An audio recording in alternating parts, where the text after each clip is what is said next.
Hi everyone, it's Miss January, and today we are honored to discuss two poems by the outstanding poet Arya Ligi. These poems are from her recently released volume of poetry, Hymn to Equity. We highly recommend this book, which is available at barnesandnoble.com, bookstore.org, and Amazon. We will add some links below, but we do not receive any compensation for this review. This fascinating volume is a tribute to, as well as a dialogue with or response to the great Romantic poet William Wordsworth. In addition to 120 poems, the volume includes a number of paintings from the Romantic era. I will begin with the reading of this poem, Hymn to Equity. Between blood and pen lives men. O equity that oft sought white, scintillating singing through prophetic colloquies. Verse that stately choir, equity, she sits atop a spire, shifting, tottering on the saber's nib, daring to bisect us if we move. Oh, dainty, heavenly, moral affectation, let us not fall into the ether through abominations. I will now read the second poem, and then Miss Flynn and Miss Taylor will discuss both of them together. This poem is titled Waif of Dover. On the cliffs of Dover was our little cottage, albeit homestead, refuge from the forest of dismay. Nightly cannons wailing through the air, a starlight cavalcade.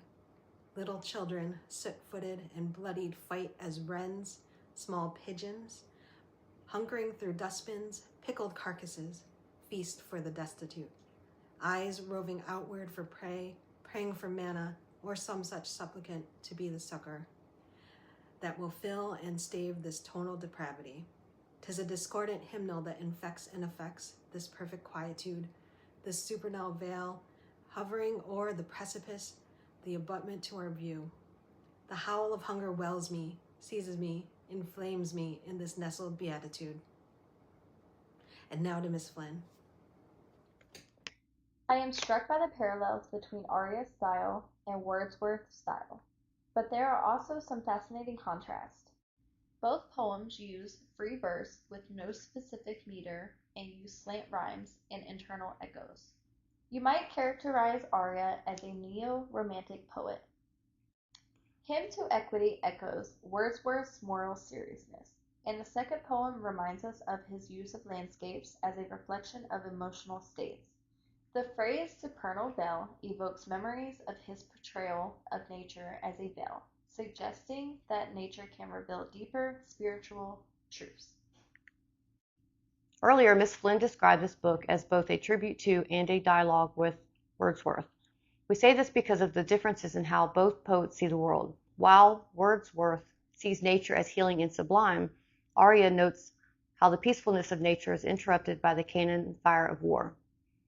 Wordsworth portrays children as innocent, but Arya suggests an innocence lost as little children soot-footed and bloodied fight. Arya warns of moral decay. These parallels and contrasts create a fascinating read. We would love to take a deeper dive, but we wanted to get this video out to make you aware of this excellent book. I promise you this book will make a great addition to your collection. Congratulations to Arya for her publication. See you next time.